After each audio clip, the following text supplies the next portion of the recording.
Hey everybody, it's me, Tim Keys, and I'm back with another video. This time I want to do something a little different. I feel like I say that in every video, and it's true. In this video, I wanted to use Bitwig and show some of the differences between their sampler and using features on the grain. So I'm doing a comparison and an analysis between both devices to show you what device may better suit your purposes, as well as to show you the pros and cons of each device. So let's get started. Right now I have opened Bitwig and I'm currently using the 8-track version. I got lucky and I got it on a promotional deal from the purchase of a magazine. If I can remember, I'll post it in the video. But anyhow, got the 8-track version, wanted to test it out, and the main reason I wanted to test it out was because of the sampler. It is very much like Reason's NXT and very much like Ableton's sampler, except for a few key differences.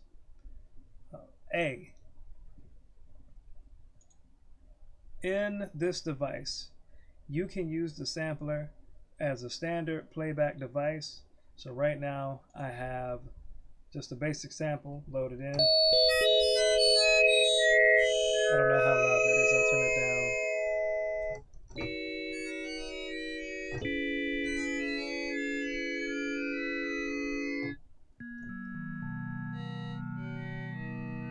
And luckily in this case, this is just a standard waveform. So it will, in standard mode, it will play, the lower your keys are, the slower the note is. The higher the keys are, the faster the sample is going to travel. I'm just using a preset from the DAW itself. I'm not using any special samples. So if you got this version, you just pick the wave suite, and it's a wavetable that's already been swept across and sampled. So that's pretty neat. But not only do they have repitch, they have what they call cycles. And what cycles is it will play your waveform back in the form of a wavetable. Now in this case, it's pretty similar to what you heard before, with the exception of the pitch. I had set the pitch. Maybe I didn't set the pitch. Oh, yep, I did. So repitching it changed the speed and adjusted the semitone playback. Going to cycles, I'm automatically on the note of C, C3.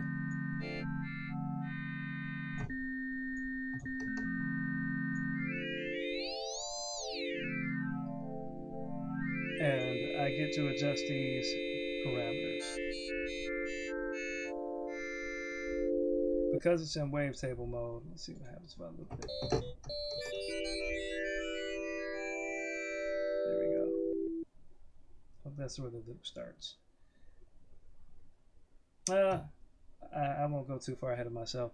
So playing in cycles gives you the ability to use your sample as a wavetable source. So it kind of converts your sample into a wavetable of sorts. Let's see if we can get a better.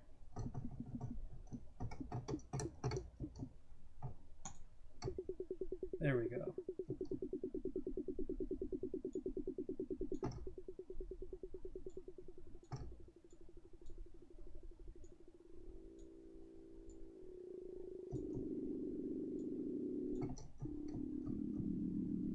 I don't know how well you can hear that.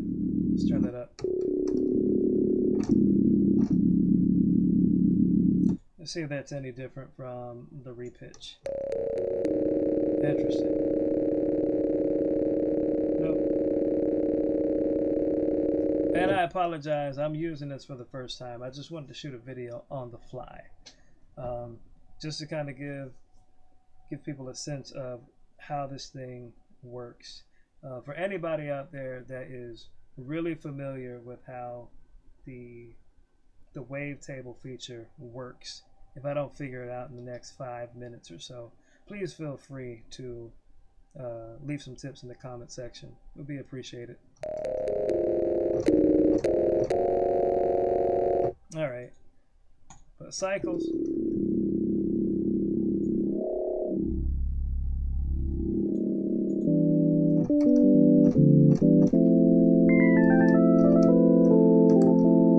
Will convert your sample into a wavetable source. Hitting this button right here, that's the freeze button, that changed the that changed the way the sample played back, which was cool.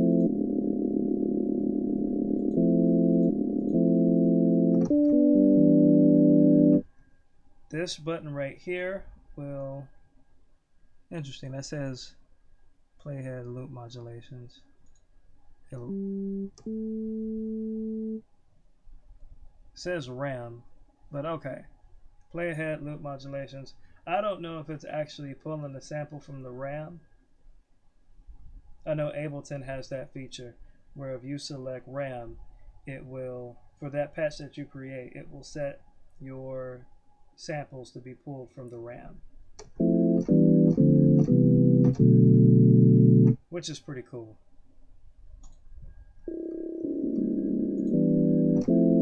All right, lastly, there is textures.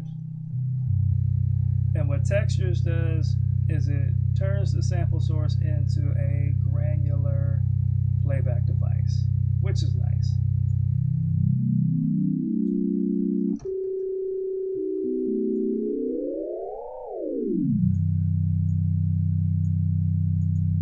I don't know what that does. All right, so you can adjust the root note.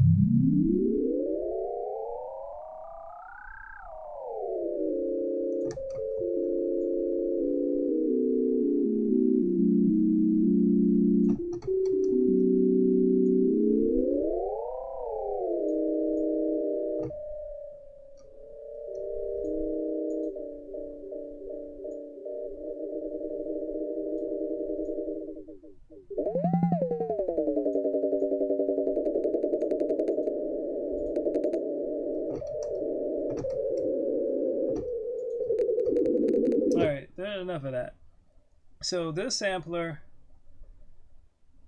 is kind of the best of both worlds in some ways. As a stock instrument, it allows you to create multi-sample patches, but you also have these 3 modes that you can play with, which gives you a lot of flexibility when it comes to manipulating your sounds between these 3 engines: your granular playback, your wavetable playback, and your traditional sample-based playback. And again, you can multi-layer these just as you would in Ableton Sampler and in Reason's NNXT. You have your filter section.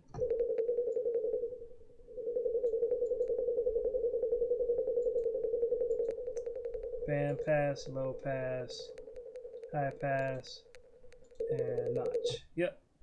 Your attack, decay, sustain, release, and hold. Let's see, I don't know what that is or what it does. Then you can pick your effects to make your sounds sound however you want to. So this is pretty cool coming out the gate. And again, I'm using the 8-track version. At some point I'll do an overview of Bitwig's DAW in general. I apologize for the pauses. But this is Bitwig's sampler. Now, I did an overview of the NNXT, and I just want to point out that again, if you're wondering what are the differences between the two, the NNXT is basically a multi-sampling or multi-sample playback slash multi-layered sample device. So you can add stacks on stacks of different samples to create different layered instruments to make your sounds. Sampler does the same thing in Ableton. I don't know if it has the same type of engines running in it. They may have mitigated that with their sample version. Their simpler, pardon me. Their simpler device has a lot of that in its device. You can do wavetables. It has a time stretch algorithm, and with that you can get into the granular synthesis space. I may do an overview on that one. I know you can dump wavetables in the simpler, and you can really make all sorts of cool tones with that and just add effects. But the sampler might give you some of the best of both worlds. I am just not quite sure how to use it to its fullest extent. But it is nice that they have those features. Now, want to get to reasons, if I can pull it up again. Add instrument track. That's a doggone shame. I pulled it.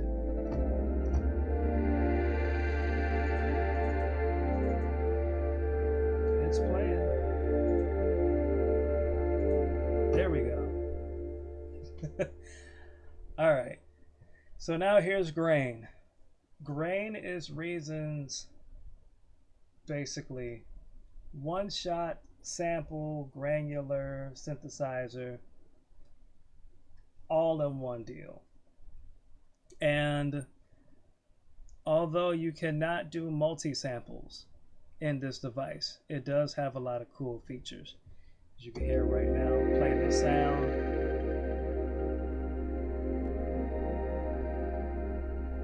And I'm just holding one button,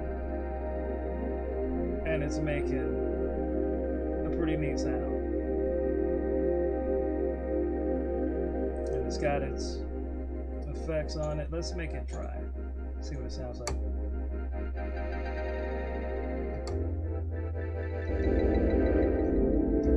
This is not good for chords, but it is good for holding down one button. Alright, let's see what it sounds like initially. So in this device you have 1, 2, 3, 4 different types of playback modes. This is the tape mode, which is your standard playback. See what it sounds like ringing.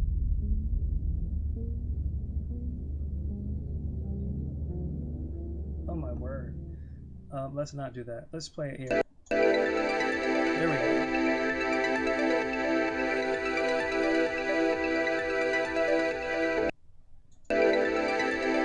Not bad.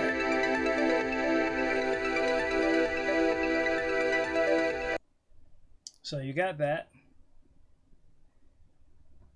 In tape mode, this is probably not a good example because of how the parameters were already set.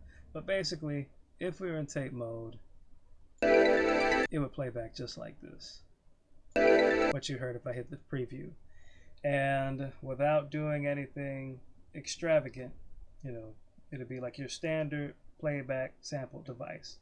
The lower you go on the keys, the slower the sample is going to sound. The higher you go up on the keys, the faster the sample will play back.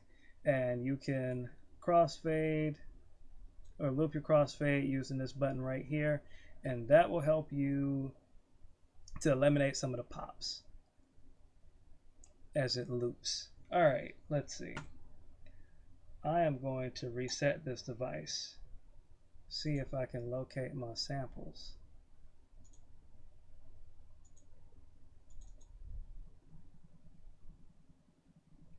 This is the first time I've used Reason as a plugin, so pardon me if I sound like I don't know what I'm talking about. It's primarily because I'm doing this on the fly. Let's see if I can find my stuff. Ain't that sad? When you got so much stuff downloaded on your hard drive, you look at it and you be like, all right, where in the world did I name that? All right. So I'll stick with this one, my Genesis sound pack. And we'll go to a basic. Throw that in there. All right, I don't need that to play. And, ooh, I don't need a browser. There we go. So I want to go back to tape. Ooh, gosh. First thing I'm going to do is I'm going to use this section right here to tune my note back to where it's supposed to be. There we go.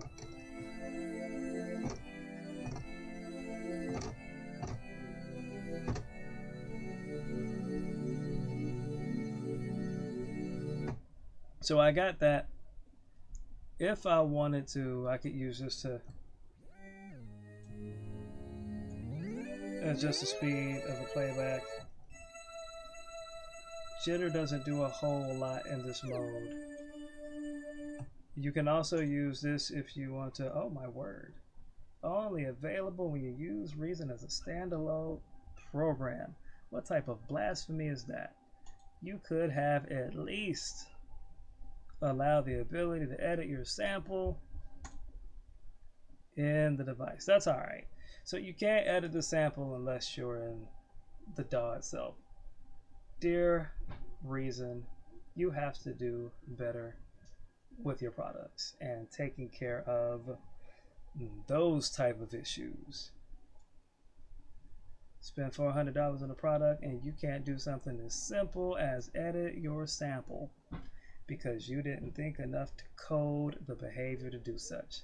Shame on you. All right, anyhow, we can mitigate that by setting the length of the sampler inside the device itself, thankfully. And you can do most of the adjustments of your playback here. So you could do one-shot mode.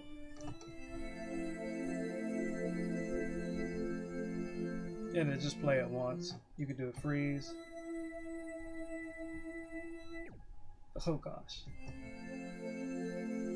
I may have to set that up. But that's the basics.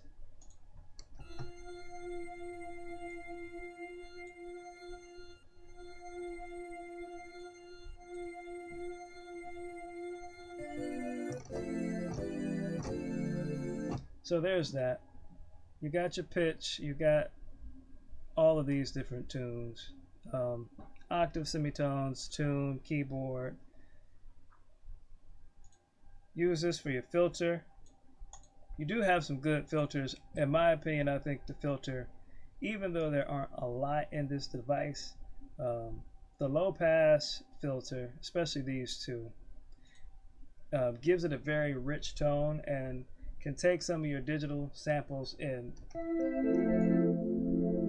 give it a decent texture.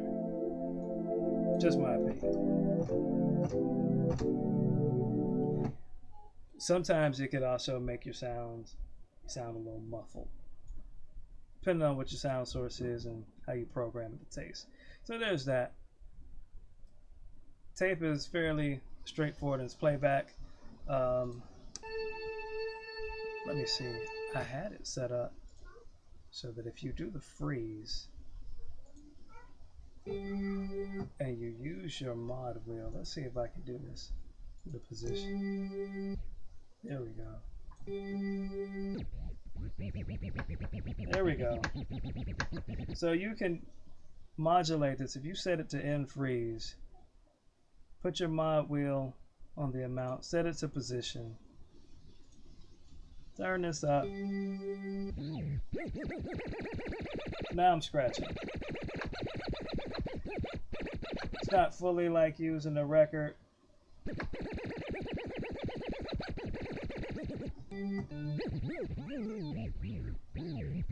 But you can get pretty close. All right. So there's that. Long grains is your standard.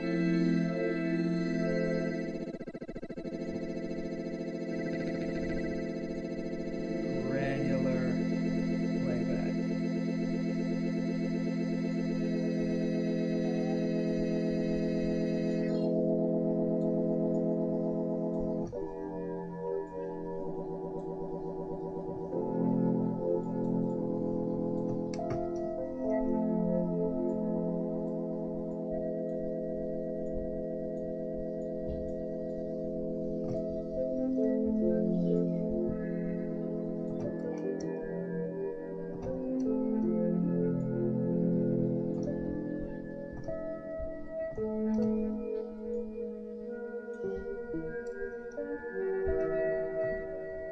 Alright, so there's that.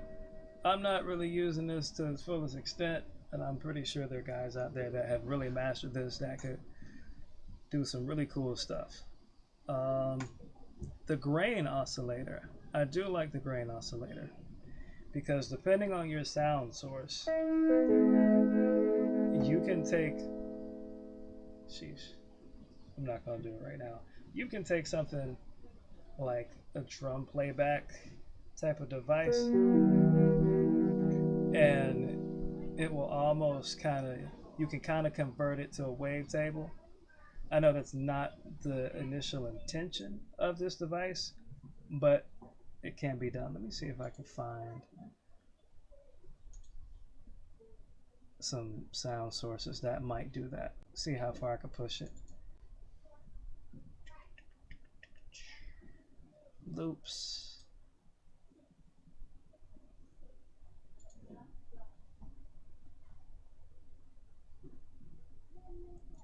Free and dirty drum breaks. Oh, don't do that to me. It did. Oh. Alright, let's throw that in there and see what happens.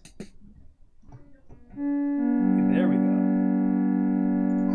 Alright. So I just took those drum breaks, throwing them in this grain link, or this grain oscillator, kind of changed the texture.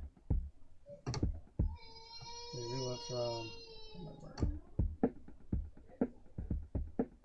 we went from that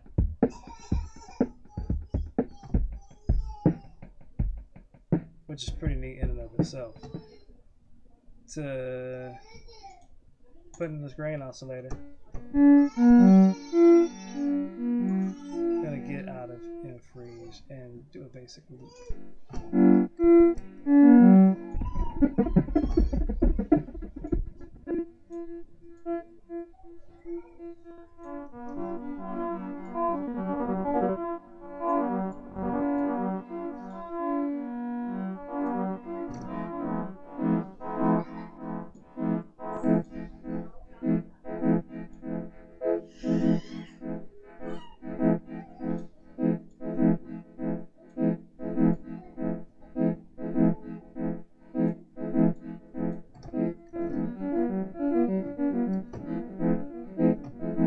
So that's the neat part with this device.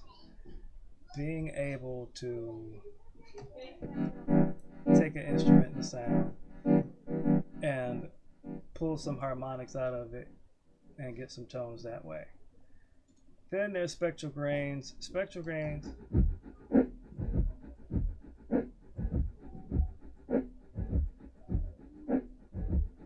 will kind of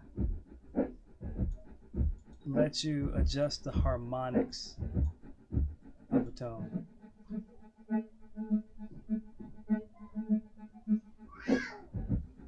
So we went from noise here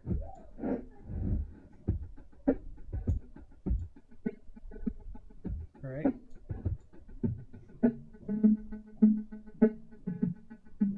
And I forgot all of the technical things these features do, but I do know that when I turn these knobs and I hear what's happening, I'm getting the results that I need to get.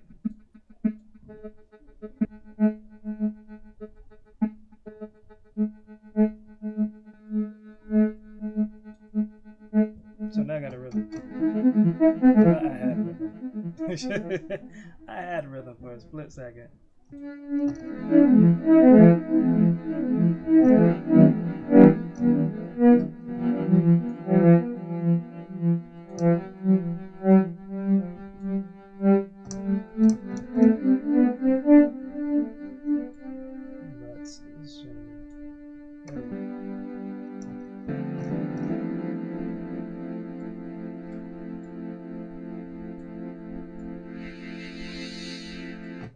All right, so there's that. You got your mod matrix. You got 4 different envelopes, 3 different LFOs. You got your effects, and if you don't like those effects, you can always go and add effects to this unit. One of the things I like about this device is, again, you can get a lot of ground using grain. In another video that was not as well recorded, I demonstrated how you could take pure noise and turn it into a patch and make all sorts of different tones. So, yeah, there's that advantage. The second advantage is if you're somebody, you can also do one-shots in this device. You can also do wavetables. I'm going to show that in another video, how to work wavetables. So, yeah, one thing about their devices, I've said this before, Reason has some very good devices. I could pretty much get a lot of mileage out of this one device. Put wavetables in, I can put drum kits in, I can put noise in, and depending on what I want to do, I could do whatever I want to in this device. And, you know, if you didn't have enough filters, again, even though I'm in the rack mode, I could take this device and chain it to something like Thor and use those filters to get all sorts of cool tones that I normally wouldn't get. Unfortunately, they don't allow you to put VSTs in, which is kind of special. I see why they did it, because you can do it in the DAW itself. I could slap a filter effect on the instrument from here and combine it, and you would just set up the effects chain that way. So I see why they did it, but you know, it's kind of one of those features that would be nice to have. Throw the effects unit inside the rack itself, save it as a giant combinator, and go from there. They may address it in version 12, who knows? But in the meantime, yeah, you can get a fair amount of mileage out of these devices, this one in particular, and there's a lot that you can do. So that's the comparison, how these devices are similar, how they're different, what they're good for. If I did the other videos, if I did the other device, the sampler, any injustice for all you Bitwig heads out there, I apologize. But for somebody new to this and they were like, hey, there's a lot out here, I don't know the direction to go in, I just want to show that you got a lot of options available to you, and there's a lot of ways to get the job done. So that's all I got for today. If you stuck it out with me, thank you for watching. If you liked the video, thumbs up. If you don't like it, thumbs down. Either way, I appreciate you. I apologize for the ambiance of the noises in the background. You know, the struggle is real. But either way, have a good day.